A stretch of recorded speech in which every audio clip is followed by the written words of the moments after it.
அதிமுக தங்களுக்கு எதிரி இல்லை என கூறியுள்ள அமமுக பொதுச் செயலாளர் டிடிவி தினகரன், எடப்பாடி பழனிசாமி மட்டும்தான் தங்கள் எதிரி எனவும், துரோகத்தின் முகவரியான எடப்பாடி பழனிசாமியை வீழ்த்தும் வரை தாங்கள் ஓய மாட்டோம் என தெரிவித்துள்ளார்.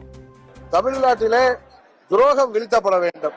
உண்மையான அம்மாவின் ஆட்சி, புரட்சி தலைவரின் ஆட்சி, புரட்சி தலைவர் உருவாக்கிய அந்த அடிப்படை விதிகளோடு கூடிய இயக்கத்தை உருவாக்குவதுதான் எங்களது முதல் குறிக்கோள். அதற்காகத்தான் அம்மா மக்கள் முன்னேற்ற கழகம் தொடங்கப்பட்டது. இன்றைக்கு நாங்கள் மூவரும் அந்த ஒரு எண்ணத்தில் தான் இணைந்திருக்கிறோம்.